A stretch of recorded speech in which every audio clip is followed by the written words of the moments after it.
जय हिंद स्टूडेंट्स। जैसे कि आप लोग जानते हैं कि ईपीएफओ जो एग्जामिनेशन है वो भी कंडक्ट होने वाला है और काफ़ी अच्छी अपॉर्चुनिटी है उन लोगों के लिए जिन्होंने ऑलरेडी फॉर्म भर दिया है, क्योंकि अभी जब तक आप ये वीडियो अपलोड जिस दिन हो रहा है उस दिन तो फॉर्म भरने की वो ख़त्म हो चुकी है प्रोसेस।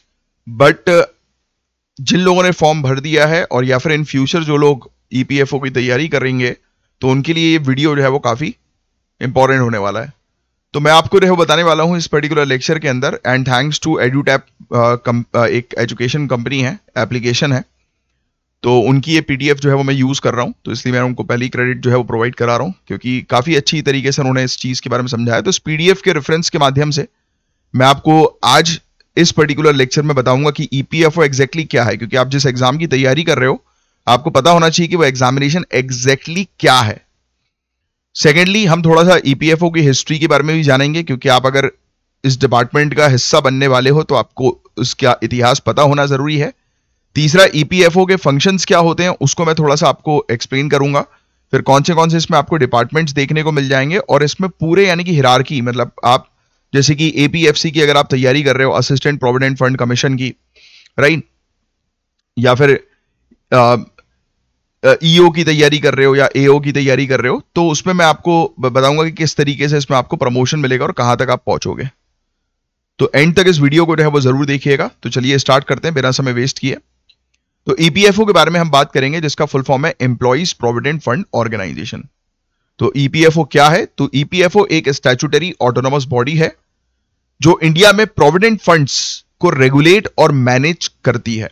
तो प्रोविडेंट फंड्स क्या है ये मुझे आप लोग को बताने की जरूरत नहीं है, आप सभी लोग जो है वो पीएफ के बारे में जानते हैं। तो इंडिया के अंदर पीएफ को रेगुलेट करना और मैनेज करना जो है वो इसका काम हम लोग को जो है वो देखने को मिलता है ईपीएफओ का। यानी कि जब आप इस डिपार्टमेंट का हिस्सा बनेंगे तो आपका भी काम यही होगा कि प्रोविडेंट फंड जो है उनको आपको मैनेज करना है।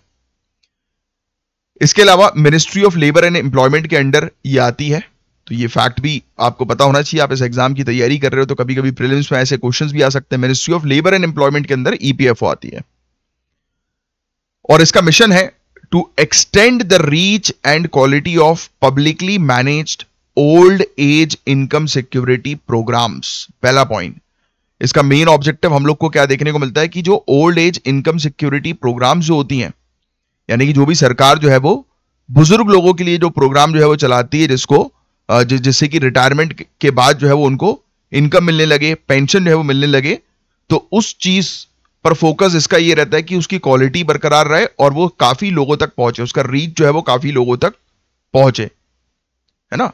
सेकंड, ये कैसे करती है? Through consistent and ever improving standard of compliance and benefit delivery in a manner that wins the approval and confidence of Indians in our methods, fairness, honesty and integrity, thereby contributing to the economic and social well-being of Indians।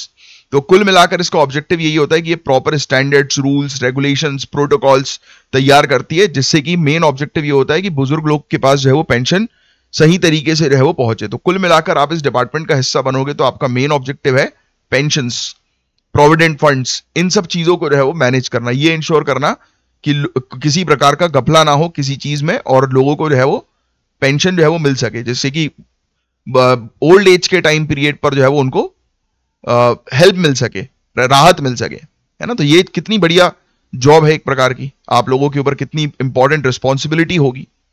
आपको पता है EPFO दुनिया की सबसे बड़ी social security organisations में से एक है।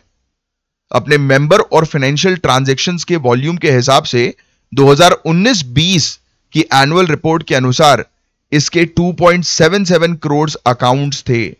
ये देखिए आप कितनी बड़ा एक वो आपको मिल गया है पॉइंट भी कि दुनिया की लार्जेस्ट सोशल सिक्योरिटी ऑर्गेनाइजेशंस में से एक। समाज सेवा की जो संस्था होती है ना, समाज सुरक्षा की बेसिकली, तो उनमें से एक ये हम लोग को देखने को मिलता है ये वाला डिपार्टमेंट, क्योंकि ऑब्वियस ही बात है कि लोगों के पेंशन की सिक्योरिटी का जिम्मा जो है वो ईपीएफओ के हाथ में है कि नहीं। फिर इसके अलावा ईपीएफओ 3 स्कीम्स के जरिए जो है वो एम्प्लॉइज को सोशल सिक्योरिटी प्रोवाइड करती है। इसमें 3 स्कीम्स कौन सी है? Employees provident fund scheme 1952, employees pension scheme 1995 और employees deposit linked insurance scheme 1976।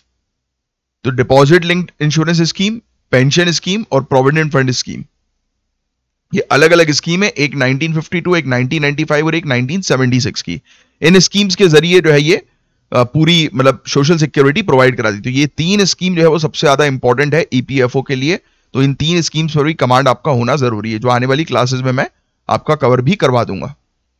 आज तो एक इंट्रोडक्टरी क्लास जो है वो मैं आपकी ले रहा हूं कि जिससे कि आपको एक आइडिया लगे कि ईपीएफओ किस तरीके से काम करती है, समझे। अब आप थोड़ा सा इतिहास समझने की कोशिश करो। तो एम्प्लॉइज प्रोविडेंट फंड की शुरुआत 15 नवंबर 1951 को हुई। एम्प्लॉइज प्रोविडेंट फंड ऑर्डिनेंस के जरिए हुई थी। बाद में इस ऑर्डिनेंस को कानून जो है वो बना दिया गया, right. Employees provident fund act 1952 बनाया गया था। पहले स्टार्टिंग में ये ऑर्डिनेंस था, एम्प्लॉइज प्रोविडेंट फंड ऑर्डिनेंस। फिर बाद में जाकर ये फुल फ्लेज कानून के तौर पर जो है वो स्टैब्लिश हुआ।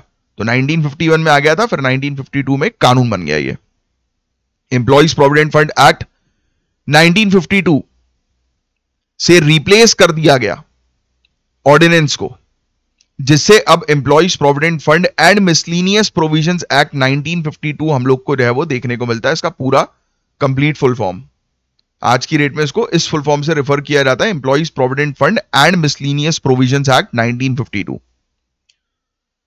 राइट। और ये पूरे भारत में एक्सटेंड होता है। इस कानून और इसकी स्कीम्स को एक ट्राइपर्टाइट बोर्ड, जिसे central board of trustee employees provident fund कहते हैं, द्वारा एडमिनिस्टर किया जाता है। और इस बोर्ड में government, central government, state government दोनों इन्वॉल्व रहती हैं। एम्प्लॉयर्स और एम्प्लॉइज के रिप्रेजेंटेटिव शामिल होते हैं।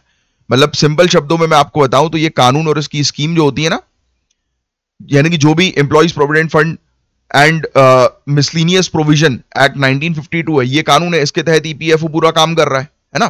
प्लस ईपीएफओ की ये तीन स्कीम्स है ना। इन सब चीजों की देखभाल कौन करता है? मेन टॉप अथॉरिटी वो है सेंट्रल बोर्ड ऑफ ट्रस्टी।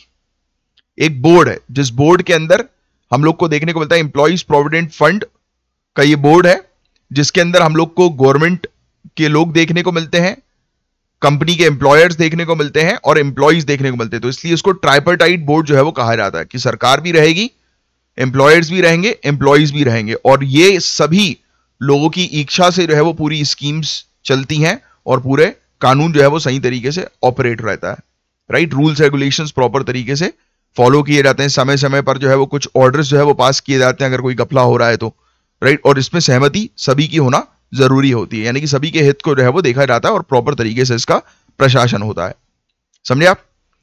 अब ईपीएफओ के 5 प्रमुख काम हम लोग को देखने को मिलते हैं, जैसे कि आप देख सकते हो।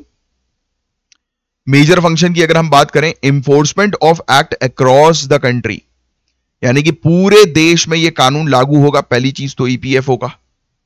दूसरा, सेटलमेंट ऑफ क्लेम्स, मेंबर्स के क्लेम को सेटल करना, यह भी इनका ऑब्जेक्टिव है कि किसी की कंप्लेन आई, उसको टाइम पर चीजें नहीं मिल रही हैं तो उसकी क्लेम को सेटल किया जाए, प्रॉपर टाइम पर लोगों को पीएफ का बेनिफिट्स मिले, पेंशन्स मिले। मेंटेनेंस ऑफ इंडिविजुअल अकाउंट, सभी मेंबर्स के इंडिविजुअल अकाउंट को मेंटेन करना, राइट, कि प्रॉपर कोई घपला ना हो किसी भी तरीके का। मेंटेनिंग एंड अपडेटिंग रिकॉर्ड्स को मेंटेन और अपडेट करना। फिर ensuring prompt pension payment, time पर पेंशन जो है वो सभी को मिले, इस चीज पर मेनली टारगेट करना, क्योंकि बुजुर्गों को टाइम पर पेंशन नहीं मिलेगी तो सोशल सिक्योरिटी का जो मेन ऑब्जेक्टिव है वही फुलफिल नहीं हो पाएगा, है कि नहीं। अब इसके आइए डिपार्टमेंट देख लेते हैं। तो काफी सारे डिपार्टमेंट ईपीएफओ के अंदर हम लोग को देखने को मिलते हैं, जैसे कि ट्रेनिंग डिपार्टमेंट हुआ, अकाउंट डिपार्टमेंट हुआ, कंप्लायंस डिपार्टमेंट हुआ, टेक्निकल डिपार्टमेंट हुआ, बैंकिंग एंड इन्वेस्टमेंट डिपार्टमेंट हुआ, रिकवरी डिपार्टमेंट हुआ, पब्लिक रिलेशंस और पब्लिसिटी डिपार्टमेंट हुआ, ह्यूमन रिसोर्स डिपार्टमेंट हुआ। तो ये अलग अलग डिपार्टमेंट है जिस डिपार्टमेंट के अंदर जो है वो आप काम करेंगे। इसकी आइए हिरार्की जो है वो देख लेते हैं हम लोग। देखो, ईपीएफओ में एक स्पेसिफिक हिरार्की होती है जिसमें पोस्ट के अनुसार रैंक और रिस्पॉन्सिबिलिटी होती है। यहां ईपीएफओ में हिरार्की में सबसे टॉप मोस्ट पोजीशन ईपीएफओ की होती है सेंट्रल प्रोविडेंट फंड कमिश्नर। फिर उसके नीचे एडिशनल सेंट्रल कमिश्नर आते हैं जो हेडक्वार्टर्स में बैठते हैं। फिर रीजनल लेवल पर बैठने वाले रीजनल प्रोविडेंट फंड कमिश्नर्स होते हैं। फिर regional provident fund commissioner number 2 हम लोग को देखने को मिलता है। फिर ऐसे ही एक असिस्टेंट प्रोविडेंट फंड कमिश्नर हम लोग को जो है वो देखने को मिलते हैं, APFC, जो आप जिसके एग्जाम के लिए तैयारी कर रहे हो, राइट, बहुत अच्छी पोस्ट है ये। फिर इसके अलावा नेक्स्ट में इन्फोर्समेंट ऑफिसर या अकाउंट ऑफिसर आ जाते हैं, जिसकी भी अगर अगेन आप तैयारी कर रहे हो। फिर इसके बाद section supervisor, social security assistant, right. फिर इसके अलावा data entry operator, multitasking staff. तो ये इस प्रकार की इसकी हिरार्की है। तो ये एक ब्रीफ इंट्रोडक्शन EPFO के बारे में मैंने आपको दिया। आपको इसके बारे में और कुछ मुझसे पूछना है तो कमेंट बॉक्स पे जो है वो पूछ सकते हैं। बाकी एक प्लेलिस्ट जो है वो मैं रेडी कर रहा हूं EPFO के लिए, ट्राई करूंगा कि उसमें पूरी ये टॉपिक जो है वो कवर अप करवा दूं आप लोगों के लिए, क्योंकि इसके बाद जो नेक्स्ट जो टॉपिक मैं कवर करूंगा आपका, वो टॉपिक जो होगा वो आपका EPFO एग्जाम के स्टेजेस के बारे में, कि एग्जाम की क्या स्टेजेस हैं, तो उसको हम लोग जो है वो डिटेल में समझेंगे। तो अभी मैंने एक आइडिया दिया आपको कि EPFO क्या है, उसमें कौन सी मतलब डिपार्टमेंट्स रहते हैं, किस प्रकार से पोस्ट जो है वो ऊपर नीचे होती है, यानी प्रमोशंस मिलेगा तो आप किस टॉप मोस्ट पोस्ट तक पहुंचोगे, इसके मेजर फंक्शंस क्या हैं, एक थोड़ी सी हिस्ट्री के बारे में हमने बात करी, EPFO क्या काम करती है उसका मैंने आपको एक छोटा सा आइडिया दिया, किस कानून और किस स्कीम के तहत पूरी EPFO चलती है तो वो मैंने आपको बताया, किस मिनिस्ट्री के अंडर है, राइट। तो उसका एक हमने आइडिया जो है वो लिया। तो होपफुली ये टॉपिक जो है वो आपको इन्फॉर्मेटिव लगा होगा, पसंद आया है तो लाइक का बटन जरूर हिट करिएगा। नेक्स्ट टॉपिक में मिलते हैं, तब तक के लिए जय हिंद, जय श्री महाकाल।